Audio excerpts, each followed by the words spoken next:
আমাদের অনন্য স্টোরি সকল প্রকার পার্ট গল্প দেখতে আমাদের চ্যানেলটি সাবস্ক্রাইব করে পাশে থাকা বেল আইকনটিতে ক্লিক করে অল নোটিফিকেশন অন করে দিন। সব এই পাগল মেয়েটার জন্য হয়েছে। এই মেয়েটাকে তো কিছুতেই ছাড়বো না, ওর একটা ব্যবস্থা তো আমি করেই ছাড়বো। শরীফা বেগম মনে মনে এসব প্ল্যান করতে লাগলো।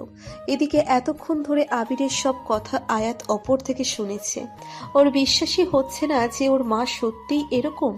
এই জন্যই বুঝি বিহান সবসময় ওর মাকে নিয়ে কটু কথা শোনায়। রাত 10টা। আদিত্য আর নূর একটু আগে ডিনার শেষ করে এসেছে। আদিত্যের একটু পানির পিপাসা পেয়েছিল, তাই সে গ্লাসে পানি ঢেলে মাত্রই মুখে দিয়েছিল। তখনই হঠাৎ নূর বলে উঠল, আচ্ছা এরও ঠটকি খাওয়া যায়? বেচারা আদিত্যের গলায় পানি আটকে গেল নূরের কথা শুনে। বিষম খেয়ে নাক মুখ দিয়ে পানি উঠে গেল। কাঁচতে কাঁচতে বেচারার হাল বেহাল। কোনো রকমে নিজের কাশি থামিয়ে নূরের দিকে চোখ বড় বড় করে তাকিয়ে বলল, কি বললে তুমি? নূর আবারও সোজা সাপটা বলে উঠল, বলছি যে ঠটকি খাওয়া যায়, খেতে কেমন লাগে? ওটা কি ইয়াম্মি? আদিত্যের এবার চোখ বেরিয়ে আসার উপক্রম। আদিত্য আমতা আমতা করে বলল, তুমি কোথা থেকে শুনেছো এসব? ঠোঁটকি আবার খাওয়া যায় নাকি? হ্যাঁ যায় তো। আজ না আমি টিভিতে দেখেছি একটা ছেলে মেয়ে একজন আরেকজন ঠোঁট খাচ্ছিল। ওদের দেখে মনে হচ্ছিল ওদের ঠোঁট খেতে অনেক মজা লাগছিল, নিশ্চয়ই অনেক ইয়াম্মি খেতে। আমিও খাবো ঠোঁট। আদিত্য হতভম্ব হয়ে গেল। কি বলে এই মেয়ে? সে কি টিভিতে বসে বসে এইসব দেখে? আদিত্য বিস্ময় নিয়ে বলল, তুমি টিভিতে বসে বসে এইসব দেখো?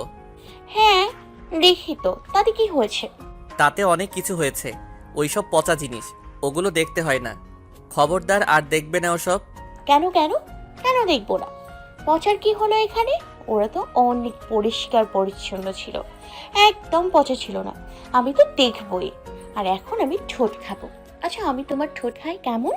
কথাটা বলেই নূর আদিত্যের ঠোঁটের দিকে এগিয়ে আসতে লাগলো। আদিত্যের এবার চোখ দুটো কোটর থেকে বেরিয়ে আসার উপক্রম। বেচারা ঢোক গিলে তড়িৎ গতিতে সরে গিয়ে বলে উঠল, এই এই, একদম না। কি করছো এসব? চুপ করে বসো। আদিত্যের কথায় নূর মুখ ছোট করে বসে রইল। আদিত্য বুকে হাত দিয়ে একটু স্বস্তির নিঃশ্বাস ফেলল। কোমল একটা উইয়ার্ড সিচুয়েশনে পড়ে গেছে। কি করবে এখন বুঝতে পারছে না ও। নিজেকে একটু শান্ত করে নূরের সামনে বসে শান্ত সুরে বলল, দেখো অ্যাঞ্জেল, এসব করতে হয় না। তোমার এসব করার সময় হয়নি এখনো। নূর ঠোঁট উল্টিয়ে বলল, তো কখন আসবে সময়?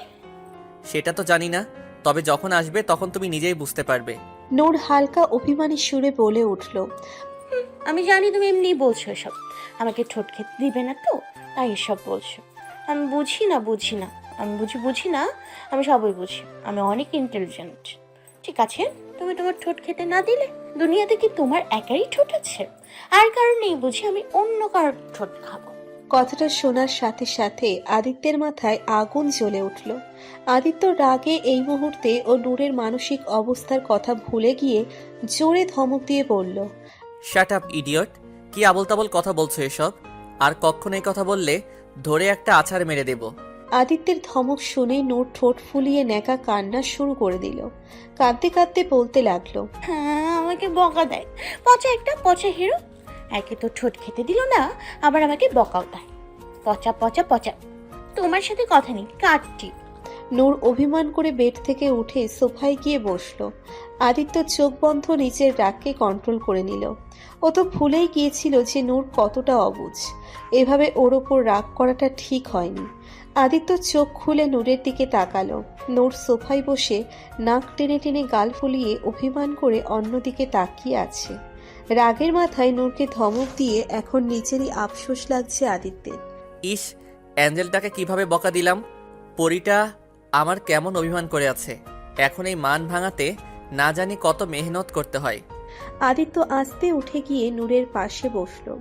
আদিত্যকে আসতে দেখে নূর মুখ অন্যদিকে ঘুরিয়ে নিল। আদিত্য নরম সুরে বলল, আই এম সরি সোনা পাখি, আমি তোমাকে বকা দিতে চাইনি। আসলে তোমার ওই কথাটাই আমার রাগ উঠে গিয়েছিল, তাই বকা দিয়ে ফেলেছি। আদিত্য দুই কানের লতি ধরে বলল, এই দেখো কান ধরছি, আর হবে না এমন। হিরো, অনেকগুলো সরি, প্লিজ মাফ করে দাও। তাকাও আমার দিকে অ্যাঞ্জেল। নূর আর চোখে তাকিয়ে দেখলো আদিত্য কান ধরে অপরাধী ফেস বানিয়ে আছে। নূরের একটু মায়া হলো, ক্ষমা করবে কি করবে না তাই ভাবছে। নূরকে চুপ থাকতেই আদিত্য বলে উঠল, ঠিক আছে, ক্ষমা না করলে আর কি করার। ভেবেছিলাম কালকে অ্যাঞ্জেলের জন্য রসমালাই নিয়ে আসবো, কিন্তু অ্যাঞ্জেল তো কথাই বলছে না। তাহলে আর কিভাবে আনবো? নূর এক লাফে আদিত্যের দিকে তাকিয়ে উৎসাহী কণ্ঠে বলল। সত্যি রসমালাই আনবে? আদিত্য বলে উঠল, কিভাবে আনবো? আমাকে তো তুমি মাফই করছো না। না না না, মাফ করে দিয়েছি তো। লড়াই লড়াই ফিটুস। আমি আর তুমি জন্টুস। নূরের এমন উদ্ভট কথা শুনে আদিত্য হেসে উঠল।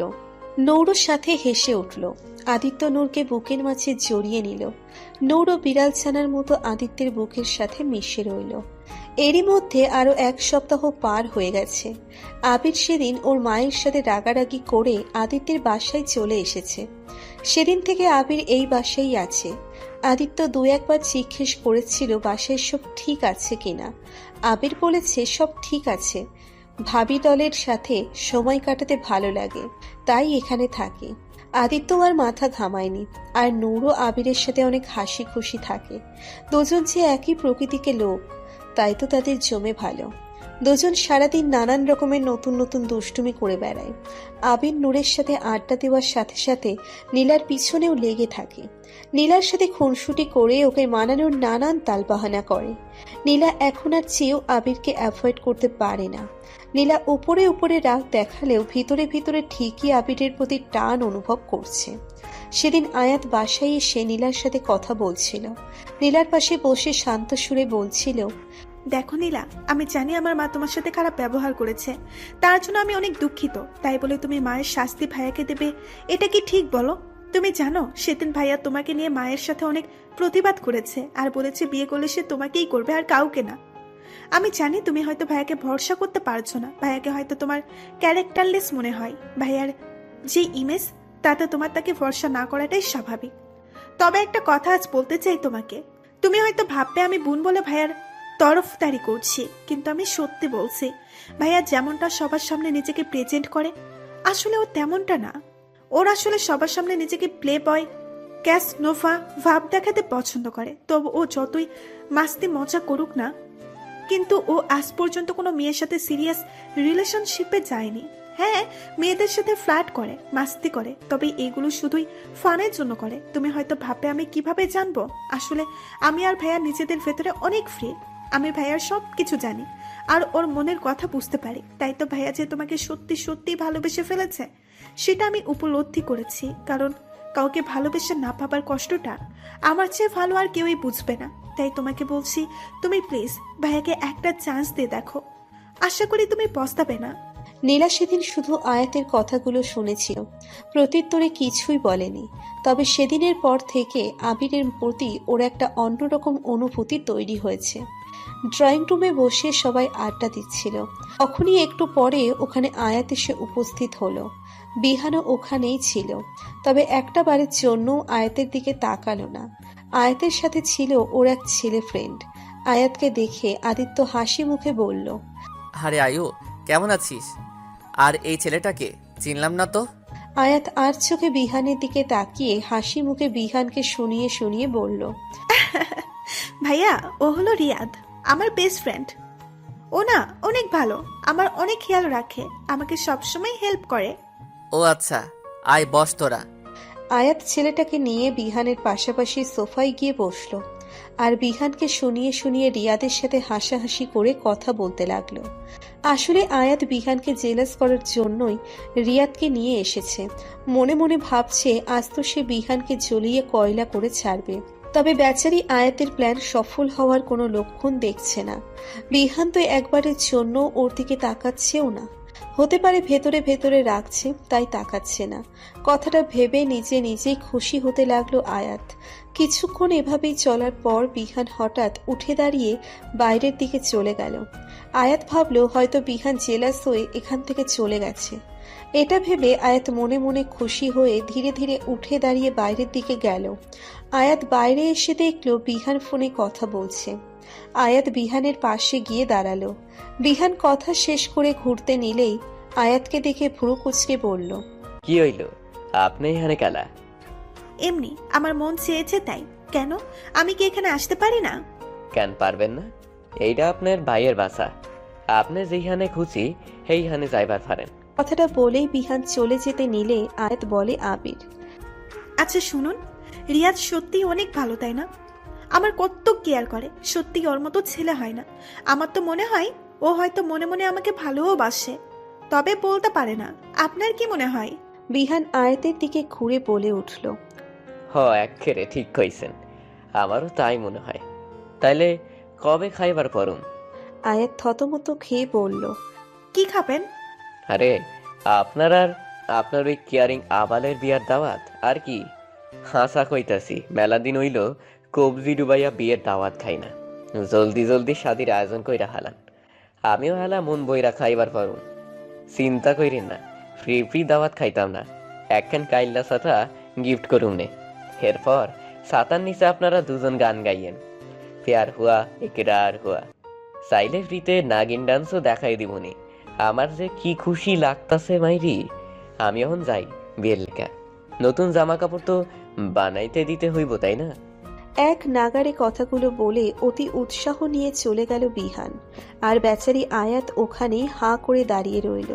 তার প্ল্যান যে এভাবে তার মাথার উপর ঘোল ঢেলে দিবে সেটা তো তার জানাই ছিল না। যাকে জেলাস করতে চাইলাম সে উল্টো এখন আমার বিয়ের দাওয়াত খাওয়ার প্রস্তুতি নিচ্ছে। বাহ, কি কপাল আমার। আদিত্য অফিস থেকে মাত্রই ফিরেছে। দরজার সামনে এসে দেখলো দরজা খোলা। আদিত্য একটু অবাক হলো, কারণ রোজ ও আসলে নূর দরজা খুলে দেয়। তাহলে আজ কি হলো? আদিত্য ভিতরে ঢুকে সামনে তাকাতেই দেখলো নূর একটা টেবিলের সামনে চেয়ারে আয়েশি ভঙ্গিতে বসে আছে। সাথে আয়াত আর নীলাও আছে। ওদের কিছুটা সামনে ফ্লোর থেকে একটু উঁচু করে স্টেজের মতো বানানো হয়েছে, যেখানে আবির রিমোট হাতে নিয়ে মুখের সামনে মাইকের মতো ধরে কি কি যেন বলে যাচ্ছে। আদিত্য এসব দেখে ভুরু কুচকে বলল, এসব কি হচ্ছে এখানে? আদিত্যকে দেখে নূর উৎসাহী কণ্ঠে বলল, আরে হিরো, তুমি এসে গেছো। দেখো দেখো, আমরা না রিয়েলিটি শো খেলছি। আমাদের শোয়ের নাম কে হবে সেরা পুরুষ। অনেক মজা হবে, তুমিও অসরা খেলো আমাদের সাথে। এসব দেখে তেমন একটা অবাক হলো না আদিত্য, কারণ এই সব দেখে অভ্যেস হয়ে গেছে ওর। আজকাল এদের কাজই এই, রোজ নতুন নতুন কিছু করা। সাথে এই আবির পাগলটা তো আছে। তাই আদিত্য মুচকি হেসে বলল, তোমরা খেলো, আমি একটু ফ্রেশ হয়ে আসছি। আচ্ছা। আদিত্য সিঁড়ি বেয়ে উপরে উঠে গেল। আর এদিকে আবির তার মহান উপস্থাপনা শুরু করে দিল। রিমোট মুখের সামনে মাইকের মতো ধরে বলে উঠল, তো সাহেবান, মেহেরবান, কাদারদান, পানদান, ফুদ্দান, নূরজাহান, শাহরুখ খান, সালমান খান, যে আমার কথা বুঝেই সে উডাঙ্গায় গিয়া লাতি খান। তো সুধী দর্শক শ্রোতা, আপনাদের সবাইকে স্বাগতম জানিয়ে শুরু করছি আমাদের আজকের এই শো, যার নাম পচা সাবান। নিবেদিত কে হবে সেরা পুরুষ। সবার আগে স্বাগতম জানাবো আমাদের সম্মানীয় বিচারক মণ্ডলীকে। তো জোরদার তালিয়া হয়ে যাক আমাদের প্রধান বিচারক সম্মানীয় রানী সাহেবার জন্য। আবিরের কথায় সবাই তালি বাজাতে লাগলো। নূর খুশি হয়ে নিজের জন্য নিজেই তালি বাজাচ্ছে। এরই মধ্যে ওখানে বিহানও এলো। বিহান এসে সোফায় বসে ওদের কাণ্ড দেখতে লাগলো। আবির আবার বলে উঠল, তাহলে ডেকে নেওয়া যাক আমাদের আজকের প্রতিবেশীদের। তো প্রথমেই হবে বিড়ালহাটা রাউন্ড। আমি এক এক করে প্রতিযোগিতার নাম নেব, তারা বিড়াল হাঁটা করে দেখাবে, আর আমাদের বিচারক মণ্ডলী তাদের বিড়াল হাঁটার নাম্বার দিবে। প্রতিযোগীরা আর কেউ না, বরং বাসার মেল সার্ভেন্ট আর গার্ডসরা। আবির প্রথমে একটা গার্ডের নাম নিয়ে বলে উঠল, তো আমাদের মাঝে আসছে এখন পাতিলের তলার কালির মতো চকচকা সুন্দর দ্য হ্যান্ডসাম বয় কালু মিয়া। কথাটা বলে আবির ওখান থেকে সরে গেল। আর কালু মিয়ার এন্ট্রি হলো। সাদা শার্ট প্যান্ট পরে কোদালের মতো সুন্দর দাঁতগুলা বের করে আবালের মতো হাসি দিয়ে সামনের দিকে এগিয়ে আসছে। হাঁটার সময় পা দুটো এমনভাবে ফেলছে মনে হচ্ছে যে ক্যাট ওয়াক না ব্যাং ওয়াক করছে। তাকে দেখে বিহান বিশেষ টিপ্পনি করে বলে উঠল, वाह बोला, क्या बात कालू मिया, बहुत अच्छा, पूरा चंद्रग्रहण लगता माइरी। বিহানের কথায় কালু মিয়া তার সুন্দর দাঁতগুলো আরো প্রসারিত করে ফেলল। হাঁটা শেষ করে দাঁড়িয়ে রইল। নূর তার নাম্বার বোর্ড থেকে 2 নাম্বার বের করে দেখালো। তার মানে সে 2 নাম্বার পেয়েছে। কালু মিয়া মাথা ঝুঁকিয়ে বিচারককে সম্মান জানিয়ে আবার উল্টো দিকে একইভাবে হেঁটে চলে গেল। এবার আবির আর এক গার্ডেনের নাম নিয়ে বলল, তো এবার আমাদের মাঝে আসছেন উনি যার পেটের ভিতর আটলাসিং মহাসাগর লুকিয়ে আছে, যার ভুঁড়ি শুধু ভুঁড়ি নাই, পৃথিবীর অষ্টম আশ্চর্য। তার পেট ফাটলে আজই দুনিয়া দাঁড়ি ধ্বংস হয়ে যাবে। সে হলো আমাদের অনলি শমশের আলী। নাম নিতেই শমশের আলী আর মহান পেটখানা নিয়ে হাজির হলো। পরনে লুঙ্গি আর ঢোলা শার্ট, 2 পা ফারাক করে হাঁসের মতো প্যাক প্যাক করে হেঁটে আসছেন। তাকে দেখেও বিহান টিপ্পনি করে বলল, वाह शमशेर मिया खतरनाक। আজকে তো সব সেরিরা তোমারে দেখা হাঁটু ফেল কইরা লাইব। হাসা কইতাছি লেখা লও। শমশের আলী খুশিতে গদগদ হয়ে বলল। কি যে কন্যা স্যার। নূর শমশের আলীকে 3 নাম্বার দিল। এইভাবে আবির এক এক করে সব আজব আজব আইটেমের মডেলগুলো দেখে তাদের ক্যাটওয়াক দেখালো। আবির শেষের ক্যান্ডিডেটকে ডাক দিল। ঠিক সেই সময়ই আদিত্য সিঁড়ি বেয়ে নেমে এলো। প্রতিযোগীর জায়গায় আদিত্যই সেখান দিয়ে হেঁটে আসছে। আদিত্য শাওয়ার নিয়ে একটা টি-শার্ট আর ট্রাউজার পরেছে। এক হাতে চুলগুলো ব্রাশ করে আর এক হাতে মোবাইল টিপতে টিপতে সামনের দিকে এগিয়ে আসছে। নূর 2 হাতের তালুর মধ্যে মুখটা ঠেকিয়ে এক ধ্যানে বিস্ময় নিয়ে তাকিয়ে আছে আদিত্যের দিকে। মনে মনে ভাবছে। আদিত্য নূরের সামনে আসতেই নূর ওর হাতের কাছে থাকা সবগুলো নাম্বারের বোর্ড তুলে ধরল। আদিত্য সেটা দেখে ভুরু কুঁচকে বলল, এগুলো কি অ্যাঞ্জেল? নূর বলে উঠল, এগুলো নাম্বার, তোমাকে সবগুলো নাম্বার দিলাম, তুমি সবার সেরা পুরুষ। আদিত্য হালকা হেসে দিল। আবির আদিত্যের কাছে এসে বলল, কি করছো ভাই? তুমি এই কম্পিটিশনে আসলে তো বেচারা প্রতিযোগিতার গলা গাছের সাথে গলায় দড়ি দিতে হবে। আদিত্য বলে উঠল, শাট আপ ইডিয়ট। আমি কেন প্রতিযোগী হতে যাব? আমি তো এমনই এখানে আসছিলাম। ও তাও ভালো। আদিত্য গিয়ে সোফায় বসলো। আবির আবার বলতে লাগলো, তো দর্শকবিন্দু, আমাদের 1 রাউন্ড শেষ হয়ে গেছে। এখন আমাদের 2য় রাউন্ড হবে। আর 2য় রাউন্ডে আমাদের প্রতিযোগিতা নিজেদের ট্যালেন্ট দেখাতে হবে। তো সবার প্রথমে আসছে কালু মিয়া। আর কালু মিয়া আমাদের তার মধুর কণ্ঠে গান শোনাবে। তালিয়া। একটু পরে কালো মিয়া স্টেজে এসে হাতে গ্লাস নিয়ে মাইকের মতো সামনে ধরে ফাটা বাঁশের মতো সুরেলা কণ্ঠে গেয়ে উঠল, তুই আর চাঁদ আই চাঁদের বাতি, যুগে যুগে আয় তোরে বাসুম ভালো। তুই আর চাঁদ আই চাঁদের বাতি, যুগে যুগে আয় তোরে বাসুম ভালো। কালো মিয়ার এমন দুর্ধর্ষ কণ্ঠ শুনে পুরো বাড়ি যেন কেঁপে উঠল। সবাই 2 হাতে কান চেপে ধরে তাকে থামতে বলল। কালো মিয়া থেমে গেলে সবাই যেন স্বস্তির নিঃশ্বাস ফেলল। এরপর এলো শমশের আলী। সে এসে ডান্স শুরু করে দিল। তার ডান্সের তাড়নায় বাড়িতে যেন ভূমিকম্প শুরু হয়ে গেল। সবাই যার যার চেয়ার চেপে ধরে ধরে যাওয়া থেকে বাঁচার চেষ্টা করলো। তারপর এলো আর একজন। সে বলল সে অভিনয় করে দেখাবে। আবির অ্যাকশন বলতেই লোকটি ড্রামাটিকভাবে বলে উঠল, চৌধুরী সাহেব, আমি আপনার মেয়েকে ভালোবাসি। আমি একজন সত্যিকার প্রেমিক। আমার ভালোবাসা টাকা দিয়ে কেনা যাবে না। আপনি ভাবলেন কি করে আপনার এই সামান্য 10 লাখ টাকার কাছে আমি আমার ভালোবাসাকে বিক্রি করে দিব? হ্যাঁ, তবে 5 লাখ হলে না হয় ভেবে দেখতে পারি। আসলে আমার ভালোবাসা একটু হাই লেভেলের, তো তাই এর মূল্যও বেশি। আগের চৌধুরী সাহেব তো 40 পর্যন্ত অফার করেছিল। আপনি 50 দিলে ডিল ডান করতে পারি। বিহান মুখে 2 আঙ্গুল ঢুকিয়ে শীষ বাঁচিয়ে বলল, জিও মামা, কি ডায়লগ যাচ্ছ মাইরি, একদম খাপে খাপ মাইনকার বাপ। এরপর আরো কিছু আওলা ঝাওলা ট্যালেন্ট প্রদর্শন হলো। এরপর এলো 2য় রাউন্ড। এই রাউন্ডে সবাইকে বিচারকদের প্রশ্নের উত্তর দিতে হবে। সবার প্রথমে কালো মিয়াকে নূর প্রশ্ন করলো, আচ্ছা, তুমি পড়াশোনা কতদূর করেছো? কালো মিয়া বলে উঠল, রানী সাহেবা, এপ্রিল পর্যন্ত পড়ছি। সবাই ভুরু কুচকে বলল, এপ্রিল মাস পর্যন্ত আবার কিভাবে পড়ে? আরে হয়েছে কি, আর বাপ মা জানুয়ারিতে ভর্তি করাইছিল স্কুলে, আর এপ্রিলে আরে মাস্টাররা স্কুল তো উষ্টা মাইরা বাইর করে দিছে। এলাই আই এপ্রিল পর্যন্তই পড়ছি। কালো মিয়ার কথায় সবাই হাসতে লাগলো। এবার আরেকজন নীলা বলল। লোকটি হঠাৎ ন্যাকা কান্নার সুরে মেলোড্রামা করে বলল, ম্যাডাম কি গমু, আমার জীবনটা অনেক কষ্টের ম্যাডাম। আমি অনেক কষ্ট করে এত দূর আইছি। আপনি জানেন ম্যাডাম, আমরা এতটাই গরিব যে আমার তো 8 মাসে জন্মায় গেছিল, আর জন্ম নিতে আমি কাইন্দা লাইছিলাম। ভাবতে পারেন কত গরিব আছিলাম। আমরা এতটাই গরিব যে জীবনে একখানের বেশি বিয়া করবার পারি নাই। কত কষ্ট আমার। লোকটার কথা শুনে নূর নাক টেনে টেনে কাঁদতে লাগলো। আদিত্য এতক্ষণ ফোনে কিছু একটা করছিল। নূরের কান্নার শব্দ শুনে আদিত্য চমকে গেল।